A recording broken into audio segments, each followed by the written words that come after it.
இந்த மூன்றாம் பாவத்துல பதிப்பகம் இருக்கு. பதிப்பகம், பத்திரிகை, ஆவணங்கள், இந்த மாதிரியான விஷயங்கள் இந்த மூன்றாம் பாவத்தின் பெரிய காரகங்களாக இருக்கிறது.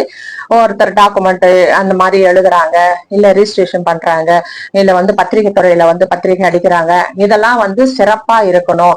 நம்ம டாக்குமெண்ட் கையொப்பெல்லாம் போடுறோம் இல்லையா, அதெல்லாம் நமக்கு கரெக்டா இருக்கணும். எந்த ஒரு வில்லங்கமும் இல்லாம நமக்கு எல்லாமே கரெக்டா இருக்கு, நம்ம கிட்ட டாக்குமெண்ட் எந்த பிரச்சனையும் இல்லாம இருக்கு அப்படின்னு சொன்னா அவர்களுக்கு மூன்றாம் பாவம் ஒற்றைப்படை பாவத்தை தொடர்பு கொண்டிருக்கும் என்றால் அவர்கள் எல்லா விதமான டாக்குமெண்ட்டும் கரெக்டா அவங்க வச்சிருப்பாங்க.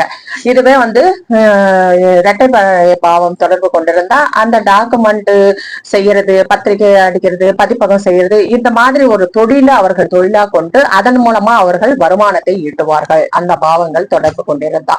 இதுவே 5-9 என்றால் எதுவும் பிரயோஜனம் இல்லை. 8-12 அப்படின்னு சொல்லி பார்க்கும் பொழுது அந்த 8-12 இருந்தா இந்த டாக்குமெண்ட் விஷயங்கள்ல அவங்களுக்கு பல பிரச்சனைகள் இருக்கும். டாக்குமெண்ட் சரியா சைன் ஆகாது, இல்ல ஏதாவது மிஸ் பண்ணிடுவாங்க, எங்கேயாவது தொலைச்சிடுவாங்க, அதுல ஏதாவது விரையம் ஏற்படும், அந்த மாதிரியான விஷயங்கள் அவர்களுக்கு ஏற்படும். இந்த மாதிரி